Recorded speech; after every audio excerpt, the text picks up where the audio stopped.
Amiroz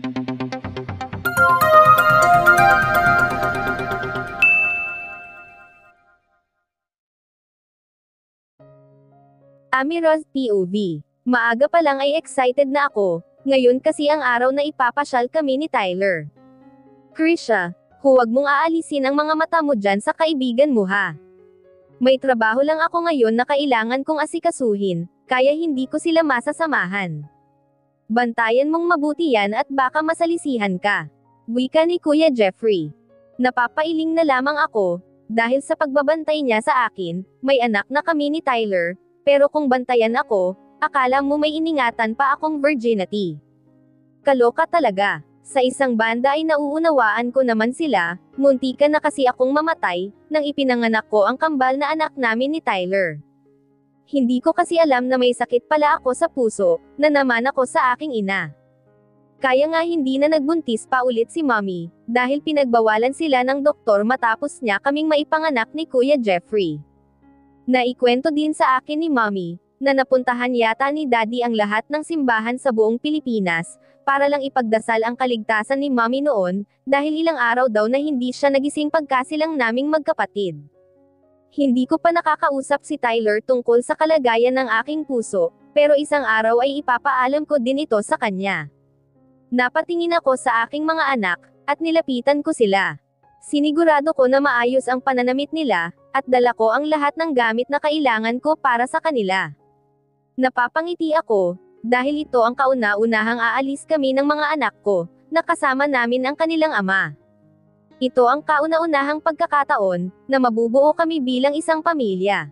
Ito ang matagal ko nang pinapangarap, ang maging isa kaming pamilya. Habang nag-aayos ako, ay tumunog naman ang telepono ko, at nakita ko na si Kuya Adrian ang tumatawag sa akin, kaya napangiti ako at mabilis kong sinagot ang tawag niya. Hi, Kuya Adrian, kamusta ka na?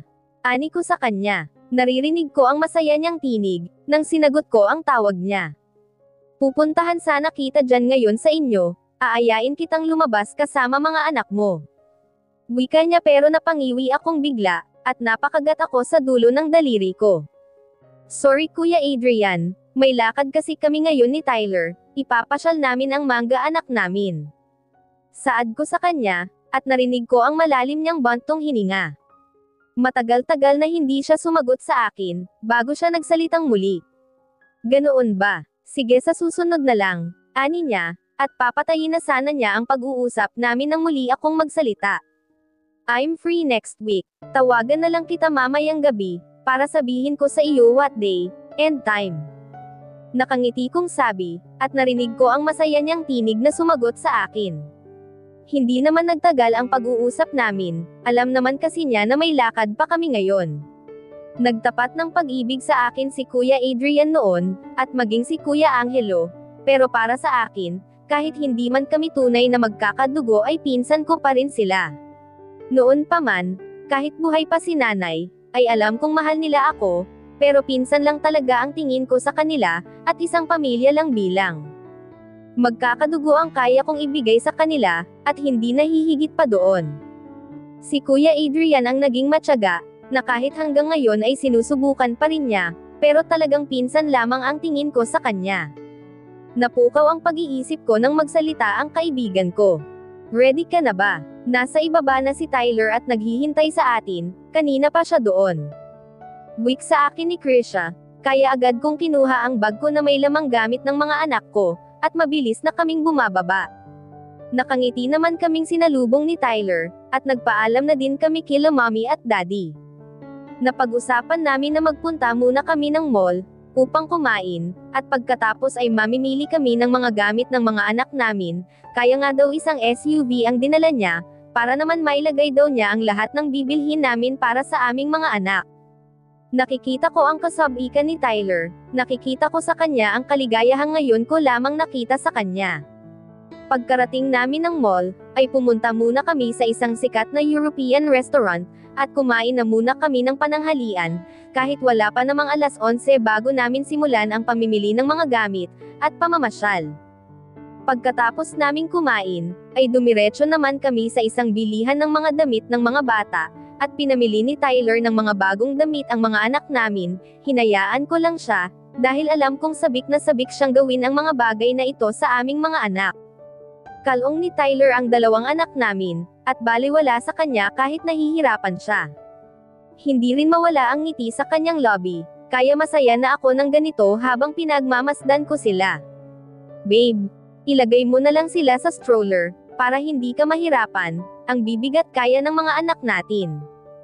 Wika ko sa kanya. Pagtingin ni Tyler sa akin, ay kinindatan niya lang ako, at hindi naman ako sinunod. May dala naman kaming stroller para sa mga anak namin, pero mas gusto niyang kalong ang mga bata. Nauunawaan ko dahil sabik na sabik siyang maalagaan ang aming mga anak.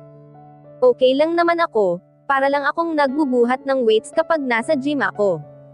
Hindi naman sila ganoon kabigat mahal ko, wika ni Tyler, at ngumiti na lamang ako sa kanya. After nito, mga toys naman ang bibilhin ko para sa kanila. Hindi na ako makapaghintay na lumaki sila. At ibibili ko naman sila ng mga kotse. Lahat ng gugustuhin nila ay ibibigay ko sa kanila. Dagdag pa ni Tyler, kaya niyakap ko ang mahal ko. Grabe ka Sir Tyler, talagang sinusulit mo ha, ani ng kaibigan ko na biglang ikinalinggan sa kanya ni Tyler. Please, stop calling me sir.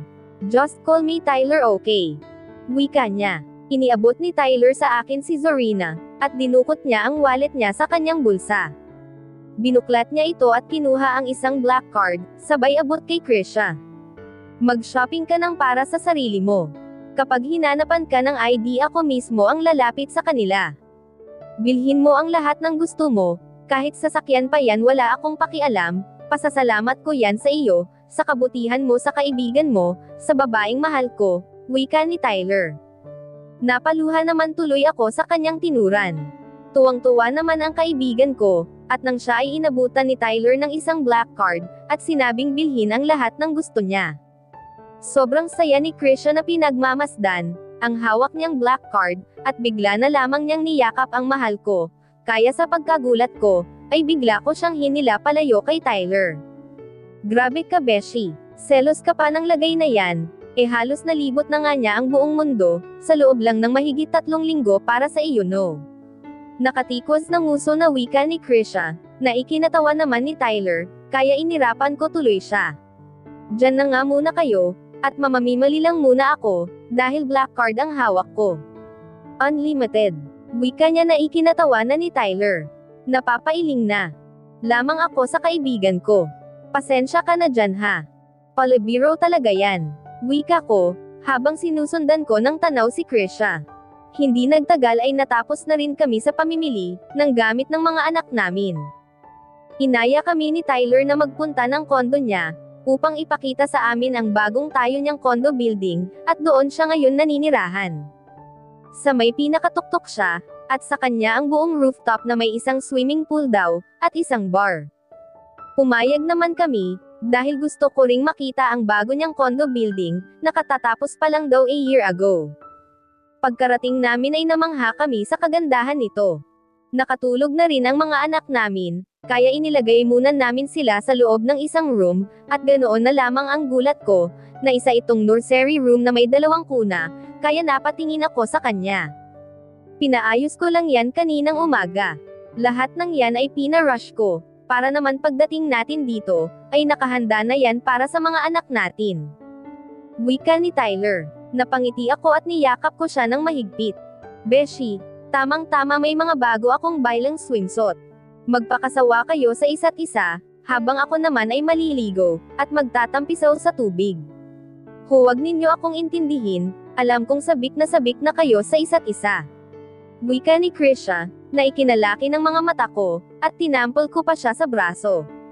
Nang marinig ni Tyler ang sinabi ni Krisha, ay binuhat niya agad ako, at halos takbuhin na niya ang silid niya. Sa susunod magpakasawa ka ulit sa black card ko. Pasiga na ani ni Tyler na tuwang-tuwa, at isinara na niya ng pintuan ng silid. Maingat akong naihiga ni Tyler sa napakalapad niyang kama, at dahan-dahan siyang pamatong sa akin, at hinalikan ako sa aking lobby. Habang hinahalikan niya ako, ay maingat namang gumagapang ang kanyang kamay sa aking katawan. Hanggang sa tuluyan na niyang nahubad ang kasuotan ko. Tumayo siya at hinubad niya ang kanyang saplot, at wala siyang itinira na kahit na ano. Pinagmamasdan ko ang napakaganda niyang pangangatawan, habang siya naman ay dahan-dahan muling lumalapit sa akin. I miss you so much, bulong ni Tyler sa akin. Nakakabaliw ang ipinaparanas sa akin ni Tyler, mga bagay, na kay tagal kong inasam na mangyari muli. At tuluyan akong inangkin ni Tyler. Hindi sa isa natapos ang aming pagniniig, dahil hindi ko na mabilang pa, kung ilang beses naming pinagsaluhan ang mainit naming pagmamahalan. Kung mabubuntis man akong muli, ay biyaya muli ito ng langit sa amin, at maluwag ko itong matatanggap sa puso ko, kahit pa ipinagbawal muna sa akin ng doktor, ang muli kong pagbubuntis, dahil sa kalagayan ng aking puso. Tyler's POV. Nandito ako ngayon sa opisina ko, hinihintay ko ang pagdating ni Eman, dahil pupunta kami sa mall na pag-aari niya. May kailangan daw akong pirmahan, at ang papeles ay nasa opisina niya sa mall. Habang hindi pa siya dumarating, ay hinarap ko muna ang trabaho ko. Nagsimula akong magtipa sa aking laptop, at napapangiti pa ako sa tuwing naaalala ko, kung paano itinatakas ni Krisha si Amira, at ang mga anak ko, upang masarili ko ang aking mahal sa kondo ko. Makulit din si Krisha, at nakakahanga na napapasunod niya ang kakambal ni Amira. Ganda ng ngiti natin ah. Mukhang sagana ka sa score. Mapang-inis na wika ni Eman, na hindi ko na namalayan na nakapasok na pala sa loob ng opisina ko.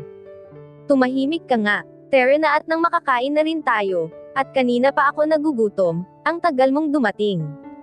Wika ko, katatapos lang ng meeting ko, kaya ngayon lang ako nakarating dito, let's go at gutom na rin naman ako.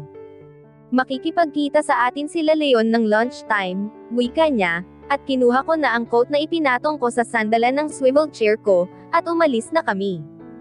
Nakarating kami ng mall na pag-aari ni Eman, at habang naglalakad kami ay napakunot ang noo ko, nang makita ko si Amira, na kasama ang dalawa kong anak, at ang kaibigan niya, na ipinakilala niya sa akin noong nasa Texas pa kami. Si Arquiz. Si Amira yun hindi ba? Ani sa akin ni Eman, pero hindi ko siya sinagot, at palihim ko lang sinundan si Amira, at si Arquiz. Pumasok sila sa isang restaurant, at umorder ng pagkain, magkaharap sila ng upuan, at wala naman akong nakikitang masama sa mga ginagawa nila, kaya humugat lamang ako ng malalim na paghinga, at inaya ko na si Eman na pumunta ng opisina niya, pero hindi naman mawala sa isipan ko si Amira, at ang lalaking iyon. Kailan pa siya umuwi dito, at bakit nandirito siya? Sa tingin pa lang niya kay Amira, ay alam ko na agad na may pagmamahal siya sa babaeng itinitibok ng puso ko. Bakit sila magkasama? Bakit hindi sinabi sa akin ni Amira, na magkikita sila ngayon ng Arquiz na iyon, at bakit hindi niya sinabing dumating pala dito ang Arquiz na yon, samantalang alam naman niya na pinagseselosan ko ang lalaking iyon noon. Bro, huwag mong sabihin na pinagdududahan mo si Amira. Ani sa akin ni Eman, na ikinanot ng noo ko. What? Of course not. Nagtataka lang ako kung bakit walang sinabi sa akin si Amira, tungkol dito. May tiwala ako kay Amira, at alam kong mahal na mahal niya ako. Weak ko, at tumango-tango naman siya. Totoo naman ang sinabi ko, may tiwala ako kay Amira, at alam ko na hindi niya ako lalakoan, isang bagay na imposible niyang gawin, dahil sa loob ng ilang taon, ay hindi naman siya naghanap ng iba dahil ako ang mahal niya. Bakit ko ngayon pagdududahan ang babaeng mahal ko? Nagtataka lang naman ako, kung bakit magkasama sila ngayon, kung bakit hindi rin niya sinabi sa akin kanina, nang magkausap kami sa telepono. Tinanong ko naman siya, kung may lakad siya ngayong araw na ito, pero ang sinagot niya sa akin ay wala. Alam ko na may gusto sa kanya ang lalaking iyon, kaya tuloy ay nakakaramdam ako ng pagkainis. Oh well, hindi naman ako nagseselos, dahil may tiwala ako sa kanya, kung nagseselos ako, sinugod ko na sana sila kanina pa. Ayoko naman siyang mapahiya, at ayokong isipin ni Amira, na binabantayan ko ang mga kilos niya, dahil hindi naman totoo iyon. Wika ko at napatango na lamang sa akin si Eman. Inilatag ni Eman ang mga papeles, na kailangan kong pirmahan sa ibabaw ng kanyang office table. Binasa ko naman isa-isa ang lahat, at mukhang maayos naman, kaya pinirmahan ko na agad ito. Pagkatapos naming magpirmahan ng papeles, ay nag-aya na rin siyang kumain sa ibaba, Sa ibang mall na lang kami kumain, okay lang sa akin, at hinintay na rin namin ang mga kaibigan namin, upang mapag-usapan na rin ang gagawin kong proposal sa aking mahal. Hindi naman nagtagal, ay napagkasundoan na lang namin na sa restaurant ni Jethro kami pumunta, nauna na rin doon si Jethro, para siya na lang ang o-order ng pagkain namin. Si Darren naman ay nasa opisina pa niya, dahil may tinatapos pang trabaho habang sila Leon naman ay on the way na rin. Sobrang saya ko, dahil malapit na ang kaarawan ng mahal ko, sa darating na buwan na iyon, at sigurado akong magkakaroon sila ng isang malaking selebrasyon. Pagkarating namin sa restaurant, ay inabutan na nga namin sila Leon na umiinom na ng lemon tea. Naupo agad ako, pero wala pa ang pagkain namin, kaya nagsalin na lang din ako ng mainit na tea. May plano na ba para sa gagawin mong proposal kay Amira? Tanong ni Leon. Yes. Kailangan ko na lang ng tulong ninyo, upang maisakatuparan ko ang gagawin ko. Kailangan ko din ng maraming fireworks, at kailangan ko ng isang tao na mag-play ng isang video, na inedit ko kagabi. Wika ko sa kanila. Hindi mawala ang ngiti ko, dahil malapit ko nang makamit ang pangarap ko, ang babaeng bubuo sa pamilyang pinapangarap ko. Wala tayong problema dyan, magpapasadya agad kami ng fireworks na gusto mo, basta ibigay mo lang sa amin ang buong detail ng fireworks, upang maipagawa agad namin. Ani naman ni Eman. Ayokong may makakaalam nito, tayong magkakaibigan lang, dahil gusto kong gawing isang malaking sorpresa ang lahat, maging sa mga pamilya natin. Wika ko pang muli, kung yan ang gusto mo bro, kailangan na lang natin, ay ang oras, at ang venue ng kaarawan ni Amira, at pagkatapos ay sisimulan na natin ang pag-prepare ng lahat. Wika ni Jethro, kaya napangiti na ako. Habang masaya kaming nag-uusap na magkakaibigan, ay napatigil kami, nang bigla na lamang dumating si Pamela. What the? Pamela, maawa ka sa sarili mo, bigyan mo naman ng kaunting kahihiyan ang sarili mo. Huwag mong ipilit ang isang bagay na hindi talaga pwede. Si Amira lang ang mahal ko, at siya lang ang pakakasalan ko. Weak ko. Hindi ako makapaniwala na hanggang ngayon, ay hindi pa rin siya tumitigil sa pangungulit sa akin. Please Tyler, nahal na nahal kita. Bigyan mo naman ako ng pagkakataon, na patunayan ko ang sarili ko sa iyo. Hindi ko kakayanan kung mawawala ka sa akin. Please Tyler, mahal na mahal kita. Ani niya. Napatingin ako sa mga taong kumakain dito sa loob ng restaurant. Lahat ay halos sa amin na nakatingin, ilang bulong-bulungan ang hindi nakalagpas sa aming pandinig. Napatingin ako kay Leon nang tumayo ito, at hinablot si Pamela sa braso, at pinagbantaan niya ito. Umalis ka na, at baka hindi mo magustuhan ang mangyayari sa iyo dito. Bulong niya, pero hindi nagpapatinag si Pamela sa aking kaibigan. Nakikipagmatigasan siya, at hindi natatakot sa kahit na anong pagbabante sa kanya ni Leon, kaya naman napapailing na lamang ako. Tinawag ni Jethro ang guards, at sila na mismo ang nagpalabas kay Pamela. Gusto kong maawa sa kanya, dahil kahit papaano ay tinuring ko siyang parang isang kapatid. Please, Tyler, alam kong mahal mo ako, dahil naramdaman ko yon, kapag kasama mo ako.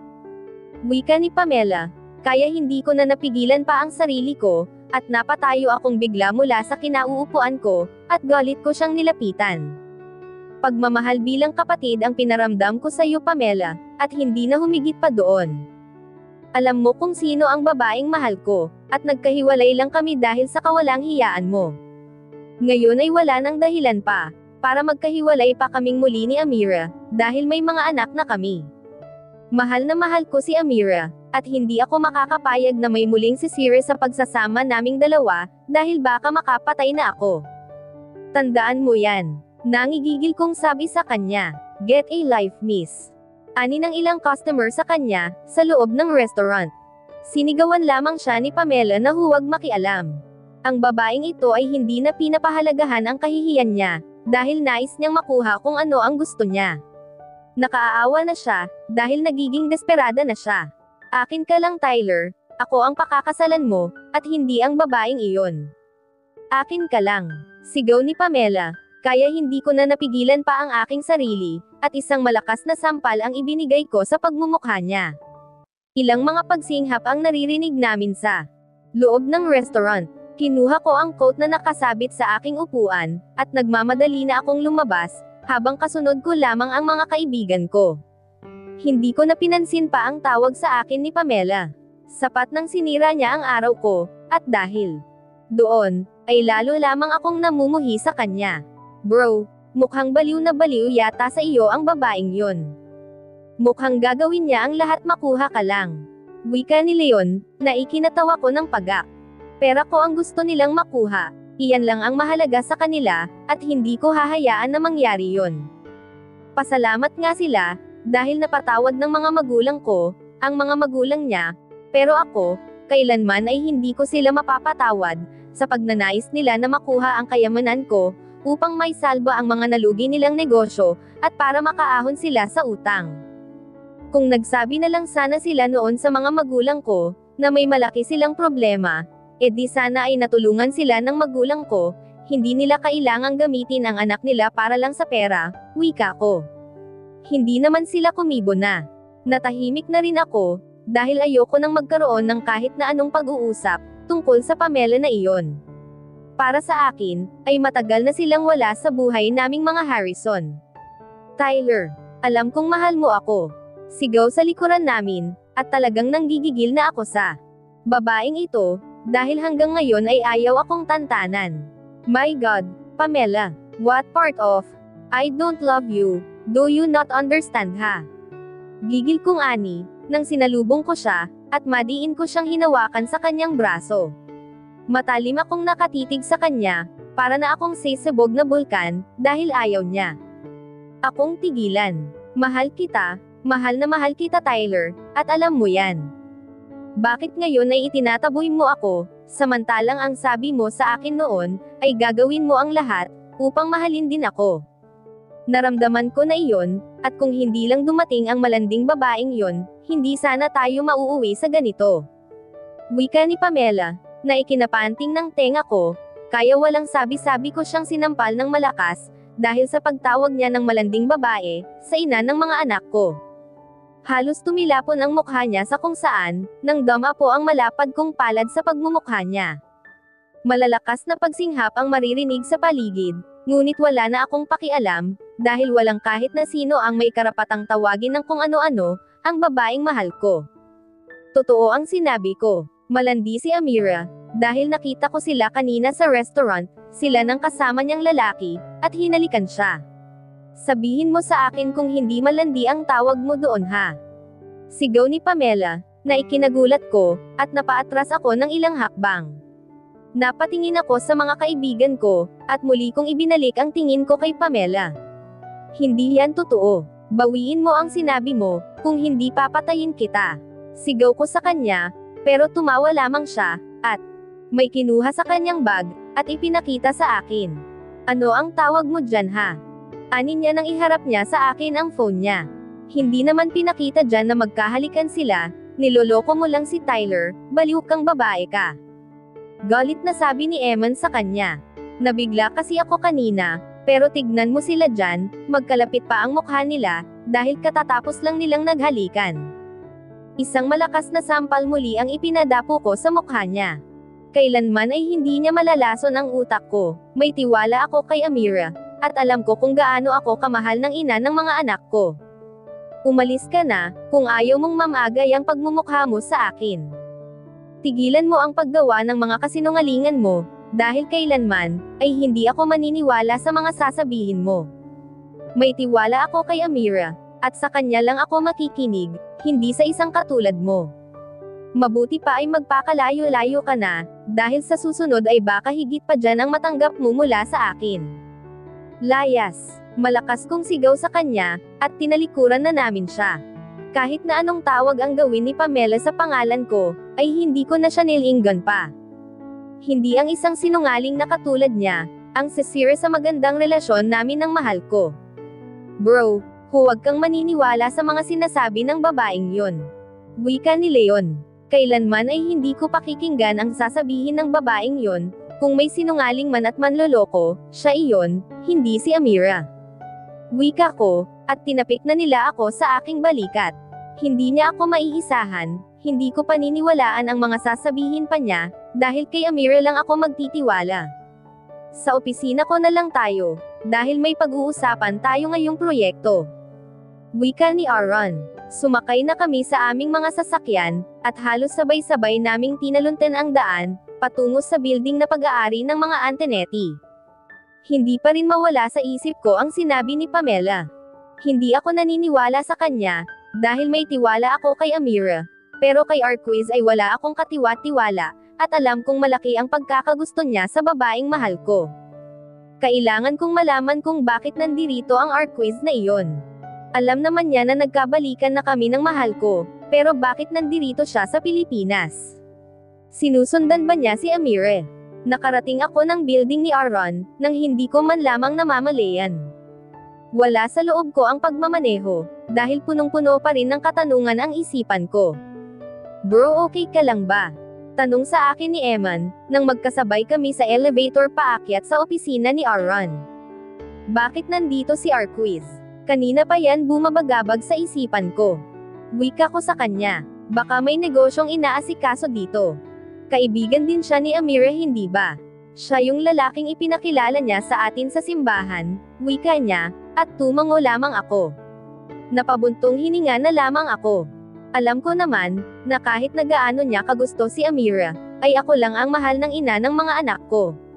Wala na siyang magagawa pa doon, at kung nandirito siya, dahil sa inaakala niya na maaagaw niya sa akin ang babaeng mahal ko, ay nagkakamali siya. Patungo ako ngayon sa mansion ng mga Rojas. Masaya kong tinatalunten ang daan, nang may biglang may mag-cut sa akin na isang sports car. Isa akong car racer, at hindi ko nagustuhan, ang ginawa ng kung sino mang mayabang na yon. Tinapakan ko agad ang gas ng minamaneho kong sports car, at hinabol ko ang nauunang sasakyan na mabilis din na nagpapatakbo. Nakakaramdam ako ng pagkapikan, dahil hindi ko man lamang maabyutin ang hambog, na nagmamay-ari ng sasakyang iyon. Inis kong tinalunten ang daan, patungo muli sa mansion ng mga Rojas, at nang makarating ako ay masaya akong sinalubong ni Amira. Umalis ka ba? Bakit parang kara-rating mo lang? Wika ko. Tumawa lamang si Amira at umiling. Iginiya niya ako sa loob ng kanilang mansion, at dumiretso agad kami sa kusina. Inabutan ko na naghihintay si Krisha, at ang kuya niya sa amin. Nakahain na rin ang lamesa, at maraming nilutong pagkain ang nakahatag sa hapagkainan. Actually, kara-rating ko lang talaga. Bumili kasi ako ng paborito mong dessert, almond brownies, ani ni Amira, sabay pakita sa akin ng isang box ng brownies na nasa ibabaw ng table. Nanlaki ang mata ko dahil sa katuwaan. Nilapitan ko agad ang brownies, at bubuksan ko pa lang sana ito, pero tinampol agad ni Jeffrey ang kamay ko. Kakain muna tayo ng tanghalian. Kuhanin mo na yung mga anak mo, at kanina ka pa hinihintay. Wika niya, at pagkasabi niya ay mabilis na akong nagtungo sa may hagdanan, at halos takbuhin ko na ang pag-akyat patungo sa silid ng mga anak ko. Dada, ani agad ng mga anak ko pagkakita pa lang nila sa akin. Mabilis ko naman silang kinuha mula sa mga yaya nila, at niyakap ko sila ng mahigpit, at pinaghahalikan. Pagkatapos ay bumaba agad ako, kasama ang dalawa kong anghel. Inabutan ko si Amira na kausap na si Krisha, at naghahadyahikan pa, kaya napakunat ang noo ko, dahil tila ba narinig ko na binanggit nila ang pangalan ko. Pinagtatawanan ba nila ako? Hindi ko na lamang sila pinansin, at inilagay ko lang ang mga bata sa high chair nila. Tere, kakain na tayo, ani ni Jeffrey. Nakaalis na ang mga magulang nila, at bumalik na ng Amerika, dahil nanduroon ang karamihan ng mga negosyo nila. Masaya kaming nagsasalo-salo, pero hindi mawala sa isip ko ang mga nakita ko kahapon sa mall, kaya kailangan kong tanungin si Amira, upang malaman ko kung magsasabi siya sa akin ng totoo. Umalis ka ba kahapon? Ani ko na ikinalinggan niya sa akin. Yes, umalis ako kahapon, may kamit lang ako na friend, pero saglit lang naman, at umuwi din agad ako. Wika niya sa akin, na ikinatango ko, at muli akong sumubo ng pagkain. Sinong friend? Tanong ko, at nakita ko ang pagtitinginan nilang tatlo, pero hindi ako nagpahalata. Gusto kong marinig mula sa kanya ang tungkol kay Arquiz. Si Arquiz. Nandito siya ngayon sa Pilipinas. Wika ni Amira na ikinaangat ng mukha ko. Nararamdaman ko ang titig sa akin ni Krisha, at ng kakambal niya, pero kay Amira ako nakatitig, at binabasa ko ang kanyang mga mata. Tinanong kita hindi ba? Sabi mo wala kang lakad, pero ngayon sinasabi mo na kasama mo siyang lumabas. Saad ko. Napapailing na lamang ako. Tumayo ako, at hinalikan ko ang mga anak ko, at nagpaalam na ako. Salamat sa pananghalian. Wika ko sa kanila, pero kamay ni Amira ang pumihil sa akin, kaya napahinto ako sa aking paglalakad. Masama ang loob ko, dahil tila ba naglilihim siya sa akin, at hindi ko alam kung ano. Sabi niya sa akin ay kaibigan lang niya si Arquiz, pero bakit parang iba ang nararamdaman ko? Huwag ka namang magtampo. Ayoko nang nagtatampo ka. Sorry na, please. Next time sasabihin ko na sa iyo kung may mga lakad ako. Huwag ka nang umalis, please. Wika ni Amira, kaya napabuntong hininga na ako. Napalingon ako kila Jeffrey, dahil nararamdaman ko ang mga titig nila sa akin, pero bigla na lang silang humarap sa kanilang pagkain, at hindi na ako tiningnan pa. Alam kong may inililihin sila sa akin, at alam ko din na malalaman ko ito, sa lalong madaling panahon. Huwag kang mag-isip ng masama, dahil wala namang namamagitan sa amin ni Arquiz, magkaibigan lang kami, at hanggang doon lang iyon. Saad ni Amira, kaya ngumiti na ako sa kanya, at ginantihan ko na ang yakap niya. Punta tayo ng mall, may gusto akong bilhin para sa mga bata, ani ko. Napatingin sa akin si Jeffrey, at kumunot ang noo. Napapadalas naman yata ang pagpunta ninyo ng mall. May mall kayo hindi ba? Bakit hindi mo na lang iPadgalon sa mga anak mo, para sila nang bahala kumuha ng kahit na anong gusto nila, ani ng kakambal ni Amira na ikinatawa ko. Naipangalan ko na sa kanila, kaya wala ka nang puproblemahin pa doon, wika ko na ikinagulat nila. Napatingin naman sa akin si Amira, at hindi makapaniwala sa sinabi ko. Hindi mo naman kailangang gawin iyon. Wika niya, at isang halik sa lobby ang ibinigay ko sa kanya. Gusto kong malaman niya, na karapatan nila yun bilang mga Harrison. Sige na umalis na kayo. Hindi ako makakasama ngayon, dahil magkikita kami ngayon ng bagong investors ng alauna, kaya Krisha bantayan mo ulit ang mga yan, wika ni Jeffrey, kaya lihim na nagdiriwang ang aking kalooban. Mabuti na lang talaga, at maabilidad ako, at may mga tauhan ako, na maaari kong utusan, upang makipag-meeting sa kanya. Huwag kang mag-alala, dahil hindi ako lumalabag sa kahit na anong kasunduan. Ani ko na ikinatawa ni Jeffrey ng malakas, at maya-maya ay umiling pa. Wait lang, at bibihisan ko lang ang mga bata. Kumain ka lang muna dyan ng paborito mong brownies, dahil minadali ko ang pagbili dyan. Wika ni Amira, sabay kindat sa akin. Nagpunta ako ng living area, matapos kong kumuha ng ilang slice ng brownies. Nilapitan naman ako ni Krisha, at ni Jeffrey, at naupo sa sofa na katapat ng kinauupuan ko. Umayos ako ng pagkakaupo, at hinintay ko ang kung ano man ang sasabihin nila sa akin. Huwag mong masyadong isipin si Arquiz, kaibigan lang naman siya ng kakambal ko. Wika niya. Tumango lang ako sa kanya, at muli kong kinagat ang brownies, nang hindi ko inaalis ang pagkakatingin ko sa kanila. Jesus, how can you do that, when you're staring at me? Creepy, man. Ani ni Jeffrey, kaya muli kong kinagat ang brownies, na hindi ko inaalis ang titig sa kanya. Malakas na tawa naman ni Krisha ang narinig namin, pero hindi ko pa rin inaalis ang pagkakatitig ko kay Jeffrey. What specifically do you want to know?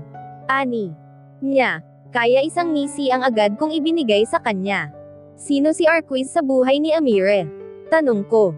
Hindi ako naniniwalang magkaibigan lang sila. Pakiramdam ko ay may itinatago sila sa akin, tungkol sa lalaking iyon. Babe, akala ko ba naniniwala ka sa sinasabi ko? Bakit mo tinatanong si kuya? Wika ni Amira na paparating, kaya napabuntong hininga ako, at tumayo upang salubungin sila. Nakita ko ang pagsusulyapan nilang tatlo, kaya mas lalo akong nagdududa sa pagkatao ng Arquiz na iyon. Makikisakay ako sa kanila ngayon, pero sisiguraduhin ko sa kanila, na malalaman ko din ang totoo. Para namang hindi nila kilala ang mga kaibigan ko, mas gugustuhin ko sana na marinig sa kanila ang katotohanan, kaysa ipagkailapan nila ito sa akin. Kinalong ko na ang dalawang anak ko, Sasakyan na lamang ni Amira ang dadalhin namin, dahil naka-sports car ako. Masama ang loob ko, pero hindi naman ibig sabihin, ay pinagdududahan ko na ang pagmamahal sa akin ni Amira. Walang ganon, dahil malaki na ang tiwala ko sa kanya. Huwag kayong magpapagabi kung hindi hahanapin ko talaga kayo. Ani ni Jeffrey. Tumawa ako ng malakas, upang asarin ang kapatid ni Amira, pero kinurot naman ako ng mahal ko sa tagiliran, na ikinakislot ko. Naiinis kasi ako sa iyo, ang dami mong tanong, wika ni Amira, at inungusan pa niya ako ng kanyang nguso. Tumingin ako sa paligid, at nang hindi ko nakita si Jeffrey, ay binigay ko ang kambal kay Krisha, at siniil ko ng halik ang mahal ko. Isang tsinelas ang tumama sa ulo ko na ikinagulat ko, at pagtingin ko, ay si Jeffrey na nakatayo sa malaking pintuan ng kanilang mansion. Next time, isang kutsilyo ang tatama sa iyo, ani niya. Napapailing na lamang ako, at pagkatapos ay tuluyan na din kaming umalis.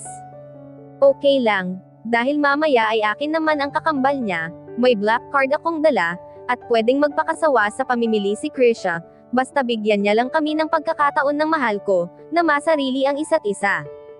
Mamimili muna tayo, bago tayo pumunta sa kondo mo. Gusto ko ulit maligo sa pool mo. Nakaka-relax kaya doon, tapos ang ganda pa ng tanawin. Wika ni Krisha, kaya isang malaking ngiti ang lumabas sa aking lobby. Kinuha ko ang kamay ng mahal ko, at isinantabi ko muna ang hinala ko tungkol sa art quiz na iyon. Malalaman ko din naman ang totoo sa pamamagitan ni Leon, kaya wala silang mate at tago sa akin. Nakarating kami ng mall. Dumiretso agad kami sa pamilihan ng mga laruan, at gamit ng mga anak namin. Inabot ko agad kay Krisha ang black card ko, kaya tumakbo na agad siya upang mamili ng mga damit niya. Kung tutuusin, ay hindi naman malaki ang ginagastos ni Krisha. Ilang beses ko nang pinapagamit sa kanya ang black card ko, pero ilang pirasong damit lang naman ang binibili niya. Kung tutuusin ay wala pang ang 20,000 pesos. Hindi siya katulad ng ibang babae, na kapag nakahawak ng black card, kulang na lang ay bilihin ang buong mall, dahil sa kakapalan ng pagmumukha nila. Iba ang kaibigan ni Amira, dahil kontrolado niya ang sarili niya at para bang gumagastos lang siya, upang masarili ko ang kaibigan niya. Pinamimahasa mo ang kaibigan ko. Wika ni Amira pero isang halik sa lobby lang ang isinagot ko sa kanya. Lahat ay gagawin ko, makasama ko lang ikaw, at ang pera ay baliwala sa akin, kung wala si Amira sa buhay ko. Parang hindi mo kilala ang kaibigan mo. Hindi siya mukhang pera katulad ng ibang babae, kaya huwag kang mag-alala, dahil my card is safe with her. Bulong ko sa kanya, na ikinagiti naman niya. Pagkatapos naming mamili ay nag-aya namang kumain ng ice cream ang mahal ko. Atat na nga akong dalhin siya sa kondo ko, pero para namang pinipigilan niya ako, na hindi ko maunawaan. Sige na baby, gusto ko ng ice cream pistachios. Alam mo namang favorite ko iyon hindi ba? Ani niya, kaya wala na akong nagawa, dahil ang mahal ko na ang nag-request sa akin. Dinala ko sila sa isang ice cream parlor, at umorder naman ako ng banana split. Tinitigan ko ang ice cream ko. Bakit hindi mo ginagalaw ang ice cream mo? Wika sa akin ni Amira, dahil nakatitig lamang ako sa ice cream. Nagtataka lang kasi ako, kung bakit tinawag na banana split yan, hindi naman nakasplit yung saging. Saka may ice cream na kasama, hindi ba dapat ang tawag dyan, banana with ice cream on top? Parang yung gagawin ko sa iyo mamaya, Amira on my top, bulong ko sa kanya, at isang madiing kagat naman, ang ibinigay niya sa aking balikat.